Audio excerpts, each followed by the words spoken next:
News చూస్తున్నాం. కన్నడ నటుడు జైల్లో ఉంటూనే రాజ భోగాలు అనుభవిస్తున్నాడు. దీనికి సంబంధించిన ఫోటోలు వీడియోలు కొన్ని బయటకు వచ్చాయి. స్నేహితులతో వీడియో కాల్స్ మాట్లాడుతున్న వీడియోలు బయటకు వచ్చాయి. దీనిపై ప్రభుత్వం సీరియస్ అయింది.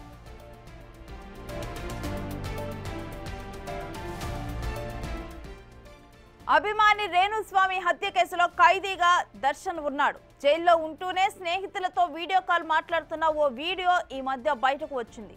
బెంగళూరు జైల్లో ఉన్న ఓ గ్యాంగ్స్టర్ తో దర్శన్ మాట్లాడుతున్నట్లు తెలుస్తోంది. దర్శన్ జైల్లో ఉండి ఫోన్ మాట్లాడటం ఏంటని ప్రభుత్వం సీరియస్ అయింది. దర్శన్ వీడియో కాల్ ఎలా మాట్లాడుతున్నాడని ఆగ్రహించింది. ఈ విషయంపై 7 అధికారులపై కర్ణాటక ప్రభుత్వం వేటు వేసింది.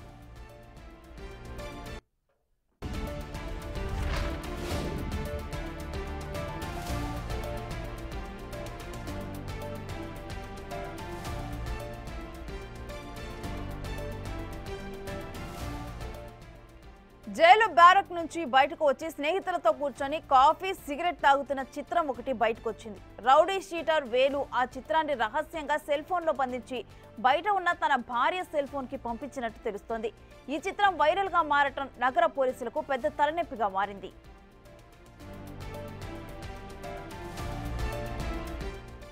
దర్శన్ కలిసి కూర్చొని కాఫీ తాగుతున్న వారిలో rowdy sheeter Wilson garden Naga కూడా ఉన్నారు. తాజాగా వీడియో కాల్ మాట్లాడుతున్నట్లు కూడా వీడియో ఒకటి బయటకు రావడంతో జైలు అధికారులపై అనేక అనుమానాలు వ్యక్తమవుతున్నాయి.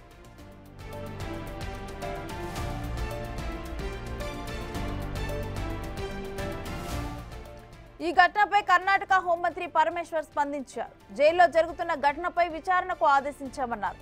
ఇప్పటికే 7 అధికారులపై వేటు వేసినట్లుగా తెలిపారు. అక్కడున్న మరికొంతమంది సీనియర్ అధికారులను బదిలీ చేశామన్నారు. వారి స్థానంలో వేరే అధికారులను నియమించామన్నారు హోంమంత్రి పరమేశ్వర్.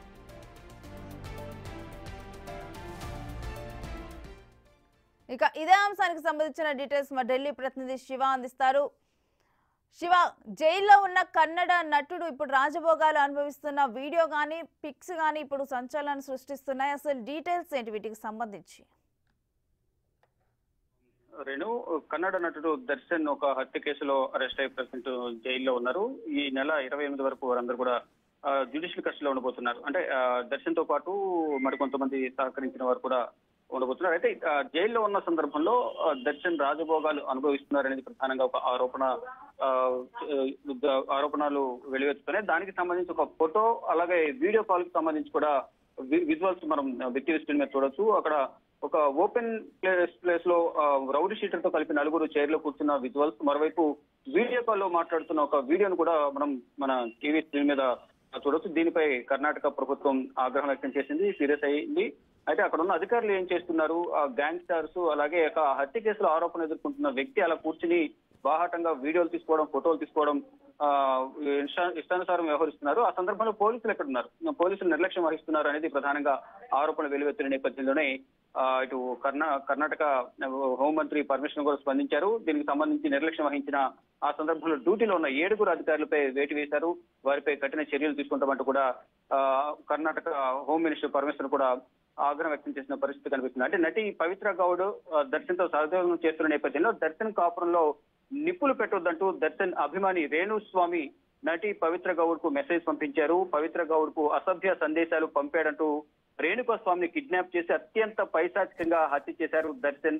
అయితే ఈ ఘటనలో దర్శన్ అలాగే పవిత్ర గౌడ్ తో పాటు పలువురు పోలీసులు అరెస్ట్ చేశారు. ఈ కేసులో కోర్టు దర్శన్ అలాగే పవిత్ర గౌడ్ మరో 15 మందికి ఆగస్టు 28 వరకు, అంటే ఈ నెల 28 వరకు జ్యుడిషియల్ కస్టడీ ఇచ్చారు. జ్యుడిషియల్ కస్టడీలో భాగంగా ప్రజెంట్ వీరందరూ జైల్లో ఉంటున్నారు. అంటే పవిత్ర గౌడ్ వేరే జైల్లో ఉన్నారు. ఇప్పుడు దర్శన్ మరికొంతమంది నిందితులు వేరే జైల్లో ఉన్నారు. కానీ ఇక్కడ ఒక రౌడీ షీటర్ తో కలిసి అక్కడ కూర్చుని టీ తాగడం, తర్వాత వీడియో కాల్ మాట్లాడడానికి సంబంధించి దానిలో ఒక రౌడీ షీటర్ తన భార్యకు వీడియో సెండ్ చేయడం, అది సోషల్ మీడియాలో వైరల్ కావడంతో ఇది బయట ప్రపంచానికి తెలియడం, తర్వాత అందరూ విమర్శలు చేయడం, ఒక వ్యక్తిని హత్య చేసి జైల్లో ఉన్న వ్యక్తికి రాజభోగాలు అంటే అన్ని సకల సౌకర్యాలు అక్కడ ఏర్పాటు చేశారు ఆ జైలు అధికారులు అనేది ప్రధానంగా ఆరోపణలు రావడంతో కర్ణాటక ప్రభుత్వం కూడా సీరియస్ అయిన నేపథ్యంలో ఇటు హోంమంత్రి పరమేశ్వరన్ కూడా 7 అధికారులపై వేటు వేసినట్లుగా దానికి సంబంధించి వీడియో బయటకు రావడం కానీ అక్కడ కూర్చుని టీ తాగడం వీటన్నిటిపై కూడా వివరణ ఇవ్వాలంటూ కూడా ఆదేశాలు జారీ చేశారు. ఇప్పుడు ప్రజెంట్ అయితే దీనిపై కేసు నమోదు చేసి దర్యాప్తు కొనసాగిస్తున్నారు. ఒకవైపు వారిపై బదిలీ వేటు వేసినప్పటికీ కూడా ఇలా ఎందుకు వ్యవహరించాల్సి వచ్చింది అనే దానిపై కూడా వివరణ ఇవ్వాలంటూ అంటే ప్రత్యేకంగా మళ్ళా దర్శన్ కు ఫోన్ ఇస్తున్నారు, ఫోన్ లో మాట్లాడుకోవడానికి అవకాశం ఇస్తున్నారు. అంటే జైల్లో అందరూ కూడా లంచాలకు అలవాటు పడి ఒక నేరస్తుడికి ఒక అభిమానిని అతని బాగోగులు చెప్పిన దానికే కిడ్నాప్ చేసి మరి కరెంట్ షాక్ ఇచ్చి చంపేసిన పరిస్థితి కనిపిస్తుంది. దానిలో భాగంగానే ఇక్కడ జైల్లోకి వెళ్లిన తర్వాత కూడా రాజభోగాలు సకల సౌకర్యాలు ఏర్పాటు చేస్తున్నారు జైలు అధికారులు. ఈ నేపథ్యంలో వారిపై కఠిన చర్యలు తీసుకోవాలి. మరోవైపు అక్కడ వాళ్ళకి ఫోన్ సౌకర్యం కూడా కల్పించకూడదు, త్వరితగతిన వారిని శిక్షించాలి. ఇలా హత్య చేసి లోపలికి వెళ్లి ఇష్టానుసారం వ్యవహరించిన వారిపై కూడా చర్యలు తీసుకోవాలనేది ప్రధానంగా బయట నుంచి విమర్శలు వెల్లువెత్తుతున్న నేపథ్యంలోనే ఇక్కడ పోలీసు అధికారులపై వేటు వేసి మేము అందరి పట్ల కఠినంగా వ్యవహరిస్తాము అంటూ కూడా మా పాలన సక్రమంగా ఉంటుంది, అందరినీ సమానంగా చూస్తామంటూ ఇటు హోంమంత్రి పరమేశ్వరన్ కూడా తన చర్యల ద్వారా ఒక సందేశాన్ని ఇచ్చారు. మొత్తంగా చూసుకుంటే ఒక హత్య కేసులో నిందితుడుకున్న దర్శన్ కు సకల సౌకర్యాలు కల్పిస్తున్నారు అంటూ కూడా విమర్శలు వచ్చిన నేపథ్యంలోనే ప్రభుత్వం ఈ చర్యలు తీసుకున్నట్టు తెలుస్తుంది. 7 సస్పెండ్ చేయడంతో పాటు ఇక మీదట ఎటువంటి ఘటనలు జరగకుండా చర్యలు తీసుకోవాలనేది ప్రధానంగా కర్ణాటక ప్రభుత్వం ఆదేశాలు జారీ చేసింది. Thanks for the details Shiva.